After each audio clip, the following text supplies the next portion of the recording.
For those of us who review for a living and take it seriously, our jobs are in many ways simple. It requires us to go with an open mind and the unwavering, stubborn belief that anything could be the next great thing. In my case, it means being open to the fact that any show could be the next Pushpavali or Family Man or Rocket Boys or Chudayals, regardless of what it looks like or how it's packaged and presented. But some weeks, it's hard to hold on to that almost arrogant optimism. I'd be lying if I said I wasn't dreading Delhi Crime Season 2. Why? Because the first season is simply one of the finest shows we've made. 2019's Delhi Crime is one of the biggest triumphs to come out of Indian streaming, let alone Netflix India. And it remains something of a gold standard in terms of craft, casting, performances, and sheer richness of storytelling. But Season 2 doesn't have the same creative driving force at the helm.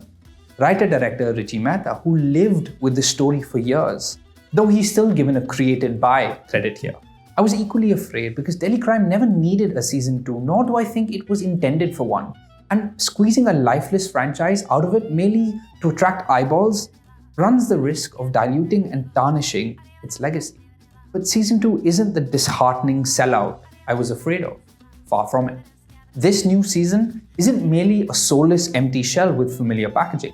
While it may not be as personal or have the same potency, psychology, and quiet philosophy that made its Emmy-winning first season the triumph it was, Season 2 capably delivers on what it promises, offering a new case for DCP Vartika Chaturvedi and her crack team of overworked Delhi police officers to dive into. I mean, as a police force, हम लोग क्या गलत कर रहे हैं? Crimes कम ही नहीं होते. ये सब सोचने का टाइमिंग कहाँ मिलता है, उससे पहले दूसरा crime हो जाता है. There's a new urgent threat terrorizing the capital, the return of the dreaded Kacha Banyan gang, a notorious group of killers who used to target and murder the elderly through the 90s who seem to have returned. As the bodies pile up, the pressure's on for Vartika and her team to swing into action and work around the clock to catch the killers in the face of limited resources and crushing pressure from the media, the public, and the higher-ups. It's not just the original cast reprising their roles that makes this familiar and reassuring, but equally new showrunner and director Tanuj Chopra's captivating craft that refuses to let this be reduced to ambient viewing. Even when I wanted to make notes, I physically couldn't look away from the screen. Tanuj and his team recreate the same palpable mood and dense, arresting atmosphere. Pun intended. You can feel the heaviness, sleep deprivation, and desperation in the air as cinematographer David Boland's long, immersive takes place us in those dingy rooms with these characters, and his camera glides through chaotic police stations, around interrogation rooms, and through crime scenes.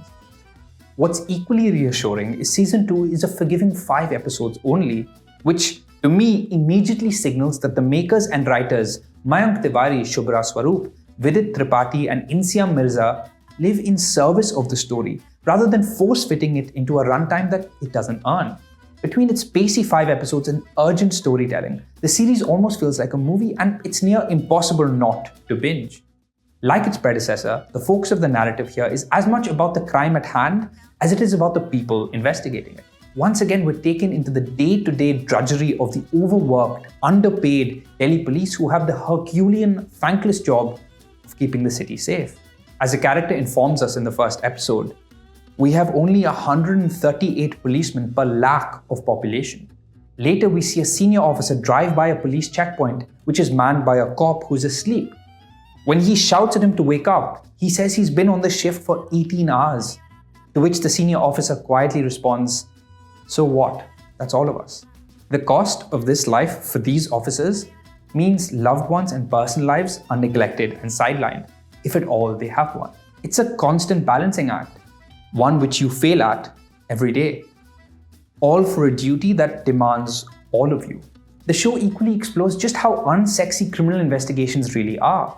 It's the monotony and hours of combing through phone records and canvassing areas and conducting limitless interviews looking for anything that might prove relevant. There are times, however, where the writing feels on the nose, like the writers are talking at us rather than through the characters. This season examines police and societal discrimination against minorities by focusing on DNTs, denotified tribals, who are treated like invisible second-class citizens, deprived of basic human rights. It's well-intentioned, sincere, and sensitively handled, but at times the show's agenda of educating us and having us empathize is laid too thick. Equally, Tanuj Chopra's impressive hold on us somewhat slackens after the third episode once the killers are revealed. While it's just as engaging, there's something about this final leg where the killers are on the run that suddenly feels conventional. As if thus far I was watching a documentary about living, breathing, real people, and suddenly I was very aware I was watching just another crime thriller. Thankfully, it's hard to go wrong when you have a cast of such fine actors firing on all cylinders. I didn't realize just how much I missed being around these characters. The quiet resignation of Rajesh Talang's ever-dependable Bhupendra. The always impressive Rasika Dugal's rookie cop, Neeti, here torn between her home and her job. The wonderful Gopal Dutt as Sudhir, who continues to prove what a fine dramatic performer he is outside the comedy box that he's been placed in. Or my favorite character, the steadfast Jairaj, played by Anurag Arora. A team led, of course, by Shefali Shah's DCP Vartika Chaturvedi, armed with a piercing gaze that can stare into your soul. Shefali is pure, palpable presence. The very atmosphere and temperature of the room changes when Vartika walks in. But Shefali equally examines how she's fallible and human, conveying a lifetime of uphill struggle and exhaustion with her entire being. But for all the talk of acting talent, it's the connections in Delhi crime that stay with me most. These officers share an unspoken bond and unheard chemistry as they live out life on the front lines together. More than what's said, they communicate through their silences as if they're all individual parts of a larger whole.